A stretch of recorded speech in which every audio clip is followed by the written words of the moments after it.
Assalamualaikum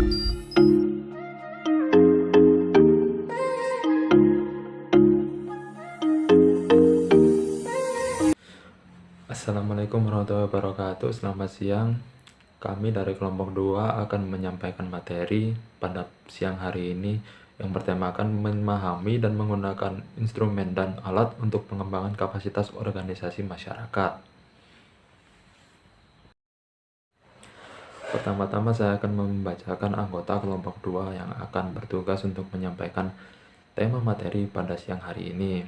Dimulai dari saya, Ahmad Nisar Pemain Zakaria, lalu dilanjutkan oleh Alfianita Nurwahyuni, Hanifarida Khuratul Ayun, Siska Dinovitasari, dan Wisnu Satria Martanto Putra. Pertemuan kali ini, materi yang akan dibahas dibagi dengan 4 subbab, yaitu yang pertama, konsep alat dan instrumen pengembangan kapasitas organisasi yang meliputi teori, definisi dan pengertian umum, dan dilanjutkan dengan dimensi, fokus, dan tipe kegiatan dalam pengembangan kapasitas organisasi, lalu indikator penilaian dalam pengembangan kapasitas organisasi, dan ditutup dengan penggunaan instrumen dan alat dalam suatu kegiatan pengembangan kapasitas organisasi masyarakat. Pertama kali akan kita bahas yaitu adalah konsep alat dan instrumen pengembangan kapasitas organisasi masyarakat. Sebelum mengkaji lebih jauh lagi tentang penggunaan dan pemanfaatan alat dan instrumen pengembangan kapasitas organisasi masyarakat, maka diperlulah untuk mempelajari dan memahami apa sih alat dan instrumen yang dimaksud dalam kegiatan pengembangan kapasitas organisasi masyarakat. Salah satu bentuk objek atau benda yang digunakan untuk membantu dalam menyelesaikan suatu pekerjaan pada suatu organisasi atau kelembagaan atau komunitas. Alat yang dimaksud biasa dikenal dengan istilah sarana dan prasarana. Sesuai yang diungkapkan oleh Munir, yaitu sarana dan prasarana adalah segala jenis peralatan, kelengkapan kerja, dan fasilitas yang berfungsi sebagai alat utama atau pembantu dalam pelaksanaan suatu pekerjaan. Berikut penjabaran dan pemaparan yang lebih lanjut diungkapkan oleh Munir dalam 3 hal berikut ini. Sarana dan prasarana bisa berupa peralatan kerja, yaitu semua jenis benda yang berfungsi langsung sebagai alat produksi untuk menghasilkan barang.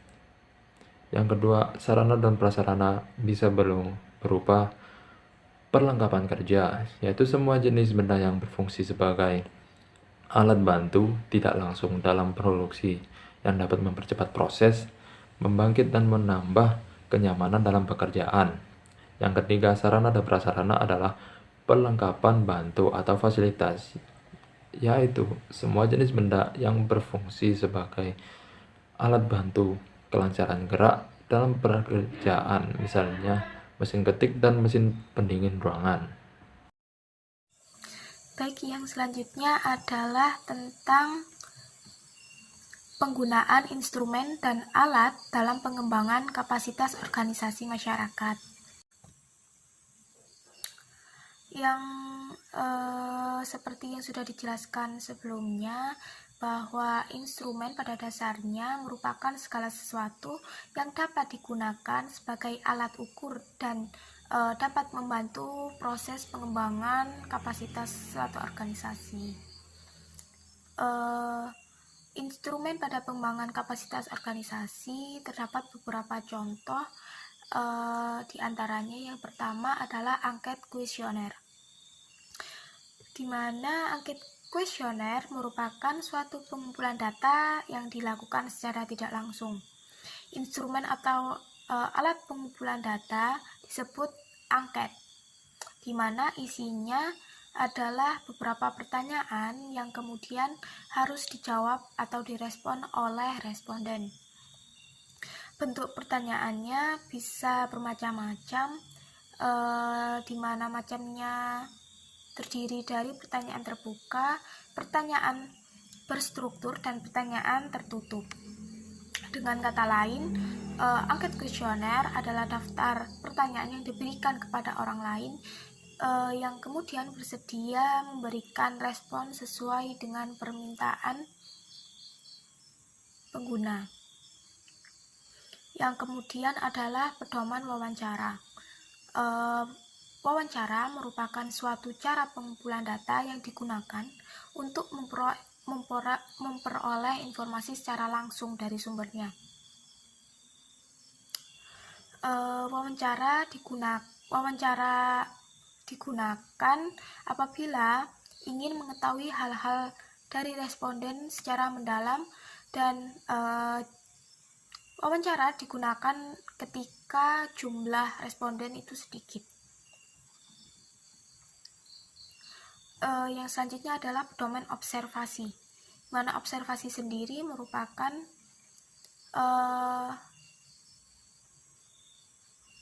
pengamatan yang dilakukan secara langsung ke objek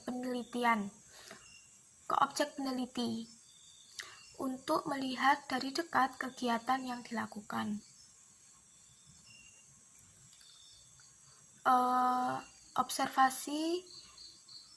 Objek observasi bersifat perilaku, tindakan manusia, fenomena alam atau kejadian yang di sekitarnya. Lalu yang selanjutnya adalah pedoman tes. Tes sendiri merupakan alat ukur atau prosedur yang digunakan dalam rangka pengukuran dan penilaian. Tes ternyata juga dapat diartikan sebagai alat pengukur yang mempunyai standar objektif, sehingga tes sendiri dapat dipergunakan lebih luas dan betul-betul dapat digunakan untuk mengukur dan membandingkan keadaan tingkah laku suatu individu. Lalu yang terakhir adalah kisi-kisi. Manfaat atau fungsi dari kisi-kisi sendiri yaitu sebagai pedoman penulisan butir soal dan perakitan tes. Jadi sebelum membuat sebuah tes, maka kisi-kisi harus diperlukan. Seperti itu, sekian dari saya. Terima kasih. Baik, di sini saya akan menjelaskan tentang pengembangan kapasitas. Kapasitas dapat dimaknai sebagai proses membangun kapasitas individu, kelompok, atau organisasi. Capacity building dapat juga diartikan sebagai upaya memperkuat kapasitas individu, kelompok, atau organisasi yang dicerminkan melalui pengembangan kemampuan, keterampilan, potensi dan bakat, serta penguasaan kompetensi-kompetensi sehingga individu, kelompok, atau organisasi dapat bertahan dan mampu mengatasi tantangan perubahan yang terjadi. Pengertian organisasi. Organisasi merupakan suatu kesatuan sosial dari sekelompok manusia yang saling berinteraksi menurut suatu pola tertentu, sehingga setiap anggota organisasi memiliki fungsi dan tugasnya masing-masing sebagai suatu kesatuan yang memiliki tujuan tertentu dan mempunyai batas-batas yang jelas sehingga tidak bisa dipisahkan. Selanjutnya, pengembangan kapasitas organisasi juga berbicara tentang audit kapasitas organisasi. Menurut Heston 2013, audit kapasitas organisasi merupakan suatu kegiatan yang bertujuan untuk menyatukan pemahaman terkait pembentukan kapasitas organisasi. Hal lain terkait penyediaan struktur kepegawaian pada audit kapasitas di organisasi yang dipilih untuk Materi selanjutnya yaitu tentang indikator penilaian dalam pengembangan kapasitas organisasi. Indikator penilaian dalam pengembangan kapasitas organisasi terbagi menjadi 3. Yang pertama yaitu kapasitas sumber daya fisik, yang kedua kapasitas proses operasional, dan yang ketiga yaitu kapasitas sumber daya manusia. Yang pertama yaitu kapasitas sumber daya fisik. Pengembangan kapasitas sumber daya fisik di sini menekankan pada perbaikan infrastruktur yang ada di organisasi. Tujuannya yaitu agar organisasi dapat melakukan pelayanan yang lebih baik lagi kepada masyarakat. Dengan infrastruktur yang baik, organisasi juga akan dapat melaksanakan tugas dan fungsinya sebagaimana mestinya. Nah, contoh kapasitas sumber daya fisik ini dapat diukur dengan 4 indikator, yaitu kapasitas struktur, kapasitas keuangan, kapasitas perangkat hukum atau aturan, dan kapasitas sarana dan prasarana.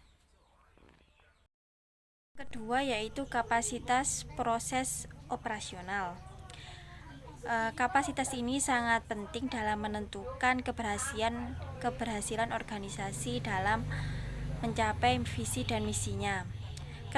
Ketersediaan dokumen dalam proses operasional menjadi pedoman dalam melaksanakan pekerjaan mereka sehari-hari, sekaligus menjadi panduan dalam memberikan jaminan pelayanan yang berkualitas kepada masyarakat. Pengembangan kapasitas proses operasional atau ketatalaksanaan di sini terdiri atas pengembangan kapasitas prosedur kerja, pengembangan kapasitas budaya kerja, dan kapasitas kepemimpinan yang efektif. Yang terakhir yaitu kapasitas sumber daya manusia. Kapasitas sumber daya manusia sangat menentukan pengembangan kapasitas organisasi. Dengan meningkatkan kemampuan sumber daya manusia akan membuat tujuan sebuah organisasi akan tercapai. Karena apa? Dalam proses organisasi, berjalannya organisasi pasti ditentukan oleh orang-orang atau anggota organisasi itu sendiri. Ketika sumber daya manusianya mumpuni, membuat organisasi itu akan berjalan maksimal sehingga tujuan dari organisasi itu dapat tercapai. Hal ini dapat diukur dari kapasitas pengetahuan, kapasitas keterampilan, serta perilaku dan etika kerja dari anggota organisasi. Ya, untuk selanjutnya yaitu contoh penggunaan instrumen dalam peningkatan kapasitas organisasi masyarakat.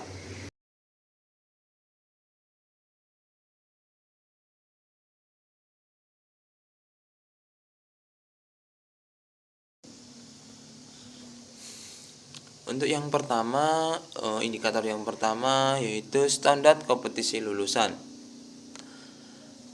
Dokumen lengkapnya yaitu dokumen SKL dan penetapannya, acuan pengembangan, dan rumusan SKL. Yang kedua yaitu standar isi. Standar isi memiliki dokumen lengkap. Yang pertama, kurikulum lama, kurikulum baru, dan SK-nya, dokumen peninjauan kurikulum, cara peninjauan kurikulum, standar pengembangan kurikulum atau SK, SKKNI, kejelasan uraian beban belajar, dan SKI. Yang kedua, tingkat kompetensi peserta didik, kejelasan proporsi teori dan praktek di dalam kurikulum. Yang ketiga, jumlah peserta yang lulus ujian kompetisi dalam 1 tahun terakhir. Yang keempat, kalender pendidikan disusun minimal atau 1 tahun memuat komponen-komponen antara lain A. Proses penerimaan hingga kelulusan, B. Jadwal ujian dan praktek, C. Jadwal libur dan lain-lain. Yang kelima, menunjukkan bukti sosialisasi kalender pendidikan untuk pendidik, peserta didik, dan orang tua, seperti undangan, selembaran, papan pengumuman, dan lain-lain. Untuk selanjutnya indikator nomor 3 yaitu standar proses. Standar proses memiliki dokumen lengkap. Yang pertama, dokumen silabus yang sesuai dengan kurikulum, penyusun silabus, dan dokumen peninjauan silabus. Yang kedua, RPP yang sesuai dengan silabus, penyusun RPP, dan dokumen RPP. Yang ketiga, contoh dokumen modul atau bukti panduan. Yang keempat, contoh portofolio atau hasil karya peserta. Yang kelima, jadwal pelatihan. Yang keenam, laporan proses mengajar atau teaching report. Yang ketujuh, dokumen kehadiran pendidik atau tenaga kependidikan peserta didik.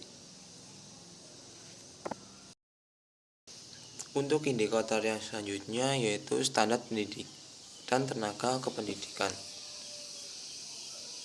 yang memiliki dokumen perlengkap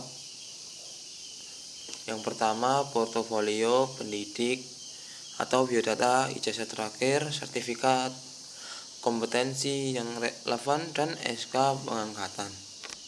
Yang kedua yaitu portofolio tenaga kependidikan atau biodata ijazah terakhir, sertifikat kompetensi, dan SK pengangkatan.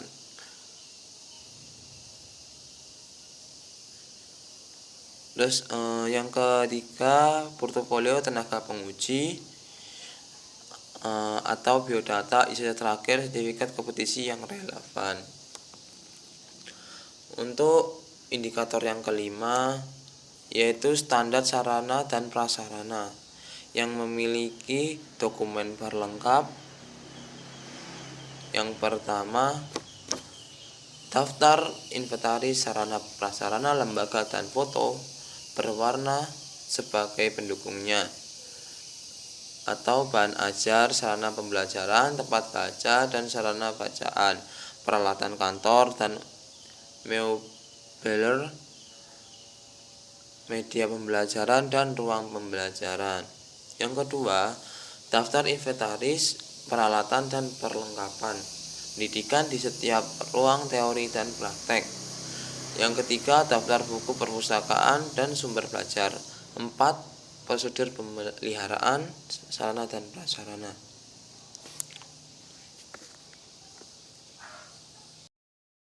Untuk yang keenam yaitu standar pengelolaan yang memiliki dokumen perlengkap.